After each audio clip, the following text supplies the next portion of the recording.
Hi guys, मैं हूं अपूर्वा कौशिक और गार्डन गपशप में आपका वेलकम करती हूं। अभी तक आपने गार्डन गपशप को सब्सक्राइब नहीं किया है, जल्दी से सब्सक्राइब कर लीजिएगा और बेल आइकन को प्रेस कर दीजिएगा फर्दर अपडेट्स के लिए। इस वीडियो में मैं आपको बताने वाली हूं कि वास्तुशास्त्र एक्सपर्ट्स मानते हैं इन पौधों को सबसे बेस्ट प्लांट्स हमारे घर के लिए। क्यों? क्योंकि ऐसा माना जाता है, वास्तुशास्त्र एक्सपर्ट्स मानते हैं कि इन प्लांट्स को अगर हम अपने घर के अंदर लगाते हैं तो positivity, good health, wealth, negative energy को बाहर निकालते हैं और हमारे घर के लिए ये बेस्ट प्लांट है। तो चलिए शुरुआत करते हैं अपने फर्स्ट प्लांट के साथ, जिसका नाम है मनी प्लांट। मनी प्लांट में आपको बहुत सारी स्पीशीज देखने के लिए मिल जाएंगी। ऐसा माना जाता है कि मनी प्लांट को अगर हम ईस्ट डायरेक्शन में लगाते हैं तो हमारे घर में जो फैमिली मेंबर्स हैं उनकी हेल्थ अच्छी बनी रहती है। तो इस पौधे को हम अगर किसी और डायरेक्शन में लगाएंगे तो वास्तु के अकॉर्डिंग जो हमारे प्लांट्स हैं उनसे हम उतना एडवांटेज नहीं ले पाएंगे। वास्तु में सबसे ज़्यादा जो मेन रोल है वो डायरेक्शन का ही है। अगर बिना डायरेक्शन के हम अपने प्लांट्स को लगा देते हैं तो कोई ना कोई नेगेटिव चीज़ हमारे घर के अंदर एंटर कर जाती है। तो इस चीज़ का ध्यान रखने के लिए बोलते हैं जो वास्तुशास्त्र एक्सपर्ट्स हैं। जो सेकंड प्लांट है वो है सिंगोनियम। सिंगोनियम को माना जाता है कि नॉर्थ डायरेक्शन में अगर रखा जाए तो ये करियर ग्रोथ में हेल्प करता है। तो सिंगोनियम का प्लांट आप अपने एंट्रेंस पे भी रख सकते हैं। बस इसके साथ एक चीज़ का ध्यान रखना पड़ेगा आपको, जो इसके पत्ते हैं उन पे मिट्टी इकट्ठी ना हो पाए, उसको आपको बार बार क्लियर करना पड़ेगा, साफ करना पड़ेगा। जो तीसरा पौधा है वो है हमारा चाइना डॉल।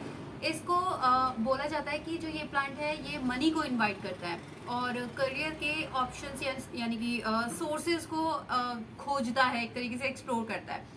तो इस प्लांट को बोला जाता है कि अगर हम नॉर्थ ईस्ट एरिया में रखें तो हमारे जो करियर अपॉर्चुनिटीज़ हैं उनको बढ़ाने का ये काम करता है।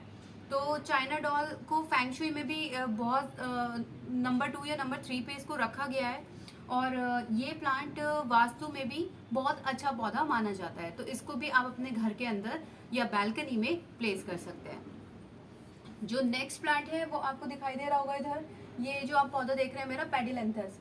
पेडिलेंथस का जो ये प्लांट आप देख रहे हैं ये इसको भी बोला जाता है कि अगर इसको हम साउथ डायरेक्शन में रखें, क्योंकि ऐसा माना जाता है वास्तु में कि वो पौधे जिनके अंदर मिल्की सा सैप निकलता है या कुछ स्टिकी सा जेल निकलता है, वो भी मिल्क का, तो उन पौधों को हमेशा इस डायरेक्शन में लगाना चाहिए। क्योंकि ऐसा माना जाता है वास्तु में ये जो पौधे हैं इनके अंदर बहुत ज़्यादा एक तरीके से पॉइजनस प्लांट होते हैं। जैसे कनेर का पौधा हो गया, कनेर के पौधे में भी मिल्की मिल्की सा कोई सैप निकलता है जो कि बहुत ज़्यादा खतरनाक होता है। तो इन पौधों को लगाने की मनाही बिल्कुल भी नहीं है, बल्कि जो वास्तुशास्त्र एक्सपर्ट्स हैं वो मानते हैं कि इन पौधों को लगाने से हमारे घर के अंदर नेगेटिव एनर्जी एंटर नहीं कर सकती। जो नेक्स्ट प्लांट है वो मैं आपको देखती हूँ यहाँ पे, ये देखिए यहाँ पे मेरा आपको दिखाई दे रहा होगा, यहाँ पे तुलसी का पौधा। जो तुलसी का पौधा है उसको तो स्पेशली माना ही जाता है कि हमारे घर के अंदर नेगेटिव एनर्जी या जो नेगेटिव विल्स हैं वो हमारे घर के अंदर एंटर ही नहीं कर सकती अगर हमने अपने घर के अंदर तुलसी के पौधे को लगाया हुआ है। तुलसी के पौधे को आप ईस्ट डायरेक्शन में या फिर नॉर्थ डायरेक्शन में प्लेस कर सकते हैं।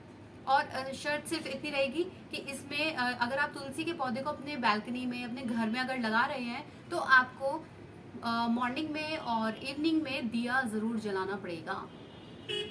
तो इन सभी पौधों के साथ आप अपने करियर को और आप अपनी हेल्थ को, वेल्थ को, प्रॉस्पेरिटी को, इन सबको अच्छे से इनवाइट कीजिए, इन प्लांट्स को लगाइए। और अगर इन्फॉर्मेशन अच्छी लगी है तो लाइक बटन प्रेस कर दीजिएगा। फर्दर अपडेट्स के लिए जुड़े रहिएगा गार्डन गपशप के साथ। Thank you so much for watching my video.